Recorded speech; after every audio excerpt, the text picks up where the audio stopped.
And good afternoon, ladies and gentlemen. Welcome to episode 4 of the Woodlawn Station. Colin and Chris. We are back with not really much news going on in the sports world. I mean, the NBA recently had their All-Star weekend. The Olympics are going on, but we mostly talk about football and baseball on this show. And so for baseball, as we near spring training season starting up soon this week, I believe, this weekend. If not next weekend, I could be wrong. Um, the Yankees haven't done much, but one team in the American League that recently has made a lot of moves is the Detroit Tigers. A couple weeks ago, this is pretty much old news if you're a big baseball fan, but still would like to talk about it. Is the Tigers did sign Framber Valdez, the star lefty, formerly of the Houston Astros, to a 3-year contract. It makes him, I believe, if I'm not mistaken here, I believe that makes him per season the highest paid lefty annually in Major League Baseball history, surpassing Max Fried's uh, contract with the Yankees last year, even though that one is longer, and makes him overall the highest paid lefty in baseball history. Um, this Valdez signing makes him, I believe, annually the highest paid lefty in baseball history. And he's a terrific pitcher, right? He headlined that Astros rotation for a while, developing through that system, and ended up being part of the 2022 team that won the World Series and a few of the other teams that made the championship series. I know the Yankees, he's faced them a lot throughout his career, and heading to the American League Central now, going to the Tigers that already are headlined by the best pitcher in all of baseball, Tarek Skubal, joins that rotation, one of the best 1-2 punches in baseball heading into next season. And I mean, two of the best lefties in the same rotation now. It's going to be very difficult for any team that's going to be opposing them. They are easily the best team in the Central. They also add Justin Verlander, bringing back old friend Justin Verlander, who was last year with the San Francisco Giants and wasn't really that bad for them, but not the classic Justin Verlander we're used to. Definitely not with the win-loss record last year. Didn't go his way. 4-11. Did have a respectable 3.85 ERA with 137 strikeouts, though. And so entering the Tigers rotation, he's really not expected to do much but mentor the young players and maybe pitch at the bottom of that rotation that's dealing with a bit of injuries towards the back end. And I mean, it's Justin Verlander. He's going to the Hall of Fame. He accomplished pretty much anything you could accomplish in Detroit other than bring a championship there. And then, of course, goes to the Houston Astros, where they pretty much revolutionized his career and brought him back to relevance, where he was there for a few years and won a couple of championships there as well. So he's bounced around since his last time with the Tigers, but he's coming back. And overall, good moves by the Detroit Tigers. It's definitely much needed. They're also getting Austin Slater, we know him from the Yankees for a few games towards the end of the season last year. A good right-handed hitter against lefties. And overall, good moves by the Tigers, who are looking to potentially be one of the best teams in the American League next season. Yeah, I mean, I do like the idea of Detroit kind of going for an all-in push because it Mhm. seems like so often the teams that really only spend in Major League Baseball are those East and West teams. It seems like you don't really see the Central as like a big free agency powerhouse, but obviously with the impending free agency of Tarek Skubal, who actually just won a record number, $32 million in his arbitration case, very well Mhm. deserved. I mean, you talk about the best pitcher in the game, it's either Tarek Skubal or Paul Skeens. You can really take your pick there. Actually, what's your answer to that? Sorry, Paul Skeens Or or Skubal? Skeens for me because the age. But yeah, Skeens is a different animal. I mean, yeah. So, but I it's mean, close. obviously, we assume that Skubal is probably leaving in the offseason. We heard the Tigers are very far apart. So, when you have a once in a generation ace like this, especially in a smaller market like Detroit, you want to take advantage of the window. So, Tigers do view 2026 as their year where they could do that. We obviously saw how great of a series that was with the Mariners last year. So, they feel that they can compete for a World Series.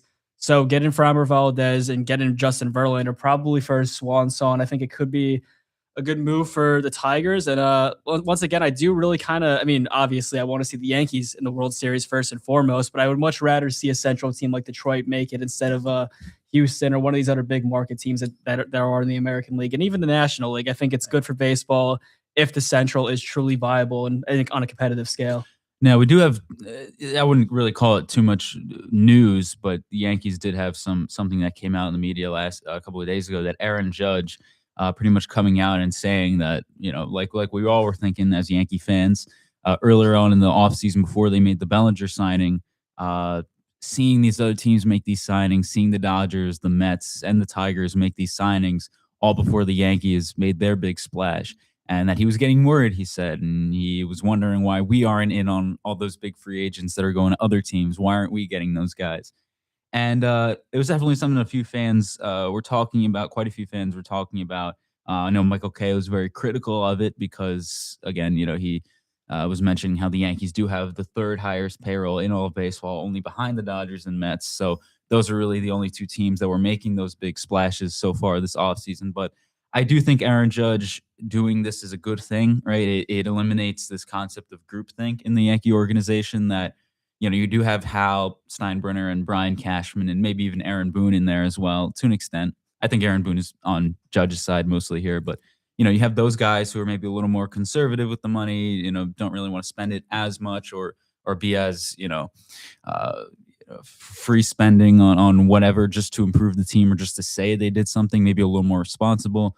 While you also have the captain of the team, Aaron Judge, pushing for those big signings, pushing for the team to go back to that George Steinbrenner esque way of operating. I don't think that's what Judge wants, but I think having this, these contrasting opinions in the organization is definitely a good thing because, I mean, if anyone on the team is going to have any say in what happens in free agency, it is Aaron Judge. And so I definitely think it's a good thing that he is critical of the front office's approach. And overall, I think he did have good things to say. He's excited about this team. And overall, I think yeah, there are good things to good. It's looking like it's going to be a good season for the Yankees. But I mean, ultimately, I do understand Judge's concerns Of course. because it's kind of the unspoken part that a lot of Yankee fans don't want to talk about. But he Yeah, is about to turn 34 years that's old. So true. obviously, like, granted, we hope that he can continue what he does. And we're going to hope and pray as Yankee fans. But he does understand the fact that his career, he's not going to be playing in Major League Baseball for another 10 years. Mhm. So the reality of the situation is that Aaron Judge is one of the greatest Yankees who's ever put on the uniform, and he still has not won a World Series championship. Mhm. So being Aaron Judge and you know how much a championship would mean to your legacy really would cement you as one of the all-time greatest players ever. He knows that, listen, the Yankees need to improve this roster. And when they bring back essentially the exact same team, I can imagine that's a little frustrated, and rightfully so. But like we said, we did feel that the roster last year was good. I mean, I've said many times on the record that I felt that that 2025 Yankee lineup was the best that I've seen. It felt like the most well balanced, consistently guys who you trusted, mostly 1 from 9 if you exclude Anthony Volpe. But taking a look at the entire team, obviously the pitching staff, we hope that Garrett Cole comes back to be at least something of what he was. But I do understand Judge's frustrations. It's just, once again, Brian Cashman needs to prove himself here. He needs to prove the idea that yes, the Toronto Blue Jays are a fluke. The Boston Red Sox are not ready yet. The Baltimore Orioles are not concerned about them. He has to prove that this roster that he assembled last year and once again bringing back this year, he needs to prove that it's good enough. And I guess we'll be the witness over the course of this year. In just a tiny bit of news, also concerning the Yankees did hire or plan to hire a former Cubs official that helped boost the presence of Japanese talent with the Chicago Cubs. His name is Nao Masamoto. I like this for the Yankees. Of course, I mean, we're seeing in this day and age just an influx of these Japanese, really talented Japanese players. I mean, I don't even need to name them. We all know them. They're really popular and really good. And it feels like the Yankees are always on the outside looking in of those negotiations, those sweepstakes. Otani being the prime example, and it's really difficult, right? The Yankees, New York being on the East Coast, we do have a large Japanese community here, but I mean, compared to Los Angeles, it is easier for those players going back home, being closer to home on the West Coast, on the Pacific Coast. Um, Yet the Chicago Cubs have also been a destination for a lot of these players, Shota Imanaga and Seiya Suzuki, just to name two of them in recent history. The Yankees' last player that they added from Japan was Masahiro Tanaka back in 2014. And I mean, in the past, plenty of great Japanese players have come here. Um, I mean, of course, Hideki Matsui and Hiroki Kuroda also coming towards the end of his career to the Yankees. But if the Yankees can start to be in those conversations, what we always hear with all of these players that end up on the Dodgers or the Cubs is They always say they prefer the West Coast. They prefer the Dodgers, the Mariners, the Giants. But if they were going to go to the East Coast, it would be with the Yankees. Shohei Ohtani, when he was first coming here to the Angels back in 2018, he did have a meeting with the Yankees. And I believe, if I'm not mistaken, the Yankees were the only team in the East Coast that he met with. And that led to, I mean, I was questioning why he did that. So were a lot of other Yankee fans. But I think it's because if you're going to come here, if you're going to come to the East Coast, all the way on the opposite side of the coast from where your home country is, you want to make sure it's worth it. And coming to an organization like the Yankees is something that these players are interested, even though they don't end up doing it. So if the Yankees can start to be in on those negotiations more, I think that's definitely a good thing. And I guess switching over here to football, Joe Shane, tell us. Yeah, so there's been a recent reports coming out over the past week where we assumed that with John Harbaugh coming over to the Giants, that Joe Shane wasn't going to have the same sway and leverage as he previously has had. But new reports have come out that Joe Shane has essentially been relegated just to scouting. Now, the reason for this is because John Harbaugh brought in Don Aponte to be the senior vice president of football operations and strategy. And Don Aponte has a very long experience working with many different organizations. She worked with the Jets, the Browns, the Dolphins. The past 9 years, she worked with the National Football League itself as the chief administrator of football operations. So she has a very extensive background in salary cap negotiations. It seems like that she's going to mostly be there to kind of handle the cap, handle contract negotiations. The Giants had Kevin Abrams in that role for quite a while, but let's face it, Kevin Abrams was not very good at this job in that regard. So it seems almost though that Don Aponte has been kind of essentially been almost promoted by Harbaugh kind of as a de facto GM. And seeing what that's going to do for Joe Shane's interesting because obviously the Giants don't want to have the optics of having a lame duck general manager. So there could be a chance maybe after the draft free agency, he gets a very small extension. But it seems like to me that Joe Shane is just there because ownership wanted to commit to him because they didn't want to fire him originally. And I'm sure John Harbaugh wasn't really thrilled about having a general manager who won a grand total of 22 games in his first 4 years.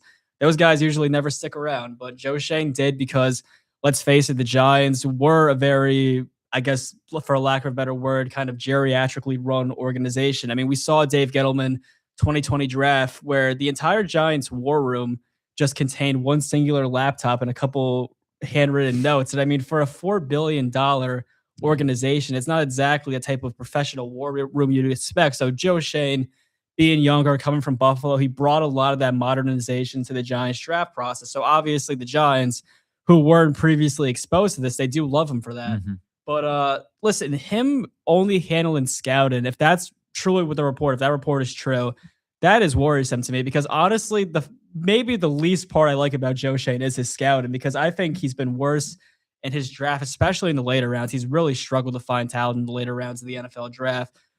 Actually, to me, I would say that Joe Shane's biggest strafe has been for the trades and really kind of not giving up too much in his trades, maximizing value. I mean, we look at the Brian Burns trade, and that was an absolute steal. I mean, seeing a guy who was second in the NFL in sacks this year and getting him for only just a second round pick, and I believe it also was a fifth round pick thrown in there as well. But yeah, I mean, listen, I wanted Joe Shane fired. I made that very public. So seeing him get relegated doesn't exactly, I don't exactly feel bad about it. I don't think that it's a wrong move, but I really do wonder seeing the structure where the report was is that Joe Shane's at the bottom. He reports to Don Aponte, and then Don Aponte reports to Harbaugh. Harbaugh reports to ownership. So there's a very clear power structure here.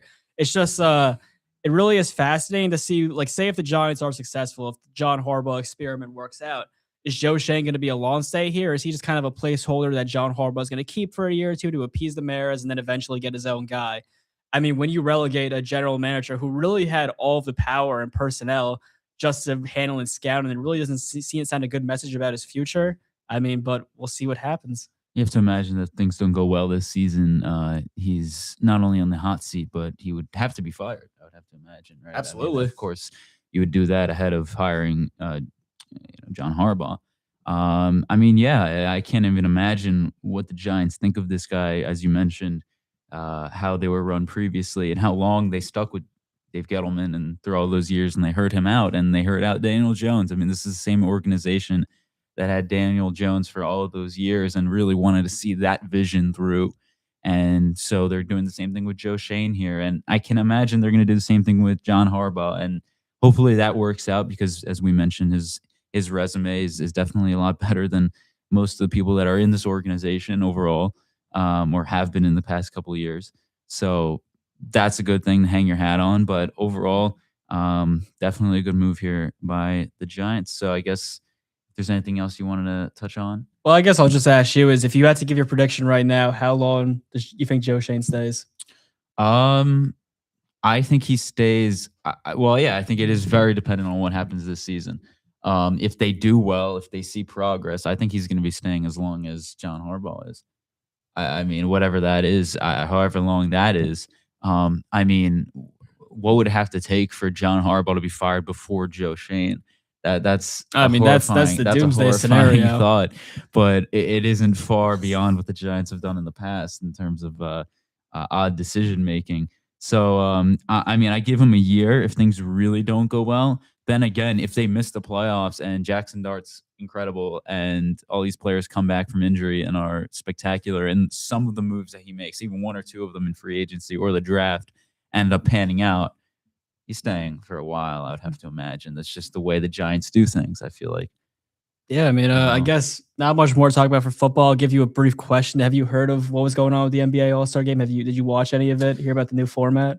I did not. I mean, we were watching a little bit of the celebrity game with the mascots. That was Yeah, no, really, interesting. the celebrity game used to not be that goofy, for No, it was lack of a very better word. I gimmicky, and mean, it yeah, was very gimmicky. And what I will just touch on real quick, because that's really one of the only things I saw is, yeah. I mean, you have Taco Fall on the court, and he's competing against was it the owner of the Phoenix Suns? yes, And that guy's dropping buckets, and Taco Fall's doing nothing, or at least I didn't see him do anything.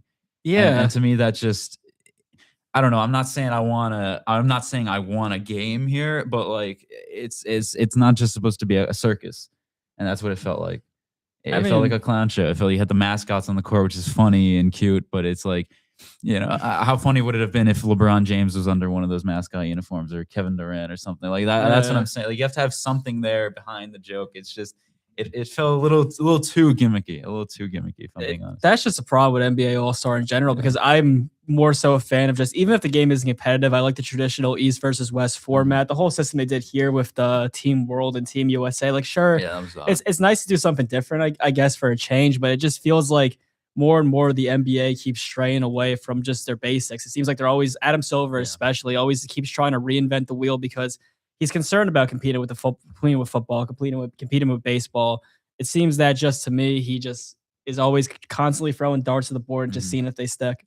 I think the thing with baseball and what we saw in the All-Star game this past year, it got a little too gimmicky with that home run derby at the end. That was just weird Yeah, because, but that only happened because it was a tie. So I mean, it's yeah, really exactly. Yeah, exactly. But one of the things with the MLB that I give it credit for is it does a good job at maintaining competitiveness.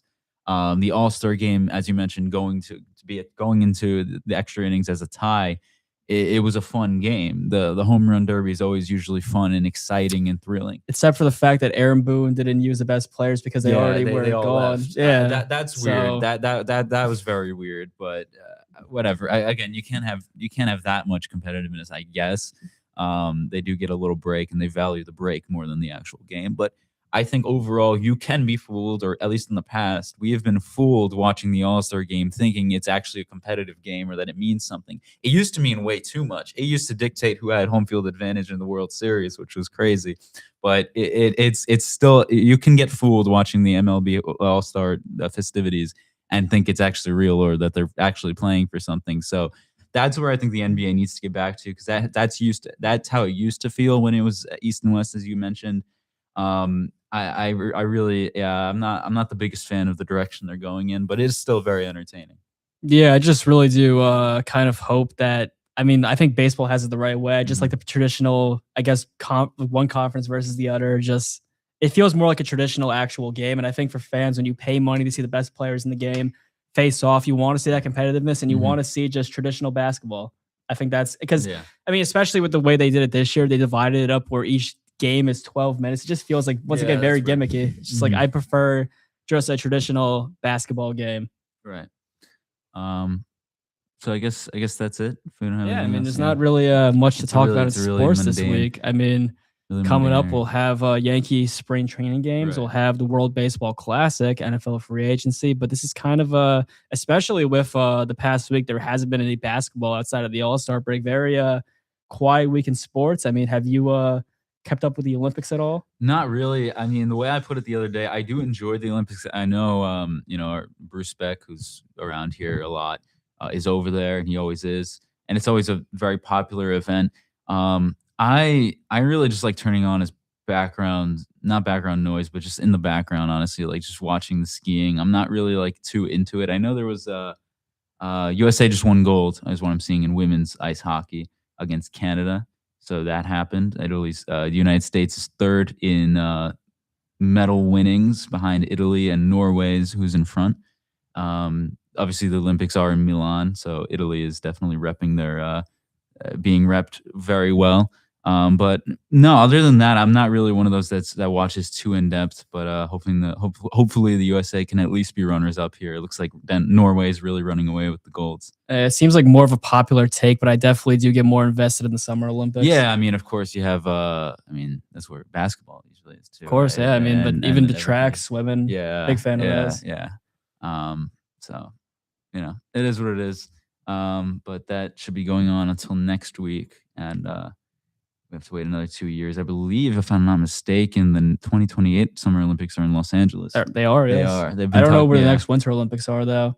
I'm not sure if they've already announced that. Yeah, I'm not sure yet. Usually they're not around here. I mean, I think the last time it was in New York was Lake Placid. I could be wrong about that. They're not usually in the United States, but Lake Placid, that was, I believe, in 1980. That was the Miracle on Ice when the U.S. beat the Soviet Union in ice hockey, men's ice hockey. But yeah, overall, good things happen in the Winter Olympics, and just hoping the USA can get a couple more golds. Absolutely. So, with that being said, that'll be it for today's episode, a short episode. No Dom Noto. I told him he could call, and he hasn't called. So I guess Not much for him to call about, per se. he doesn't really care about us, I guess, honestly, because I would have loved to hear his thoughts on mascots playing in the NBA celebrity game, but and about whatever. the curling in the Olympics. Yeah, that would have been great. But anyway, without further ado, we will be back next week. And yeah, thanks for watching, ladies and gentlemen.